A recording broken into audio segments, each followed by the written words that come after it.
my name is Maggie Dale and I will be performing the Julia monologue from Two Gentlemen of Verona and the Christine monologue from Eyes of Heaven.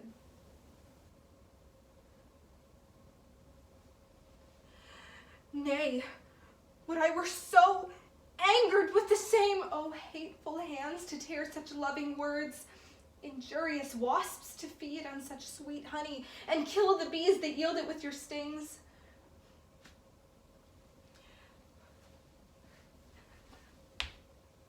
Look, here is writ, kind Julia.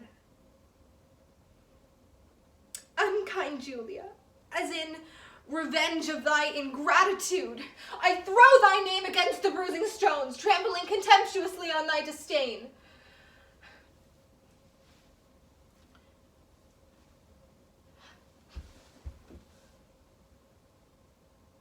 And here is writ, love wounded Proteus. Poor wounded name. My bosom as a bed shall lodge thee till thy name be thoroughly healed. And thus I search it with a sovereign kiss.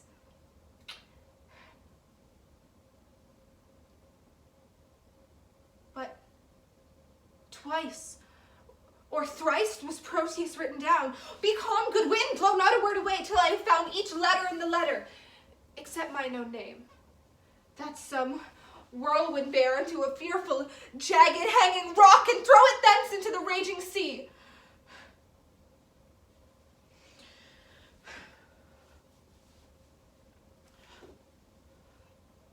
Here in one line is his name twice writ.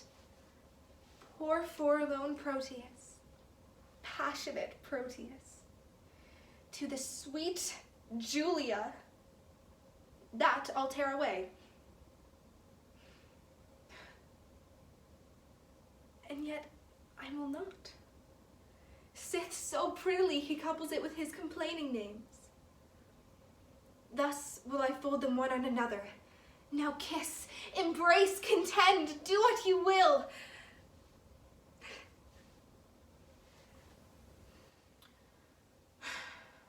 Okay.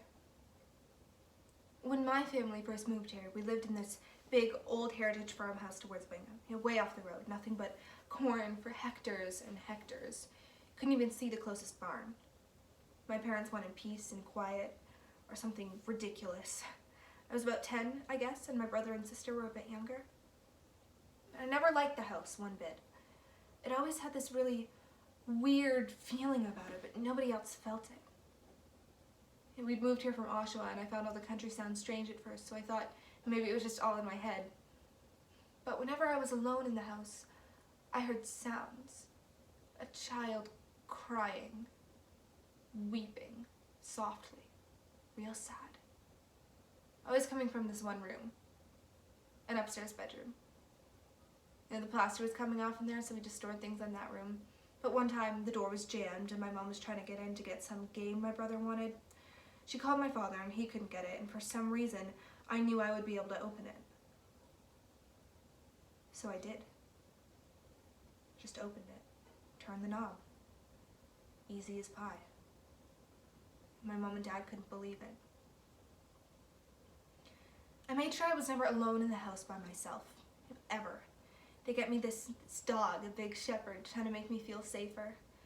But I kept hearing this crying.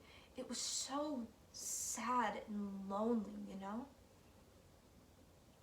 Then one night, my mom and dad went out. And I pleaded with them not to, but they said they have to get away sometimes, and they get me this babysitter. Jeanette, her name was, I think. And I liked her because she thought the house was creepy too. So my parents leave in the car, and as soon as we all get back in the house, the crying starts. A little girl, clear as day, calling Mama, Mama.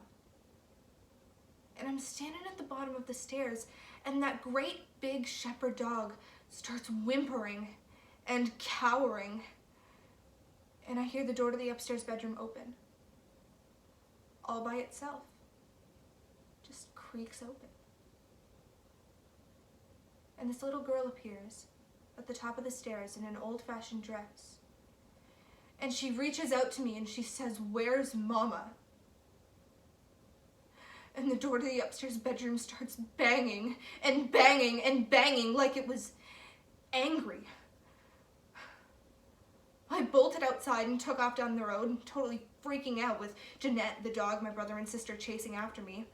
I point blank refused to go back in there. We had to walk into town to call my mom and dad. And I screamed so loud that we had to stay in a motel. And Mom and Dad had to sell the house. You know why I'm telling you this, don't you?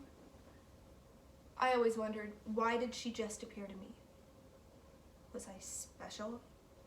Did I have some sort of sight? You saw something last night, didn't you? Something out of the ordinary.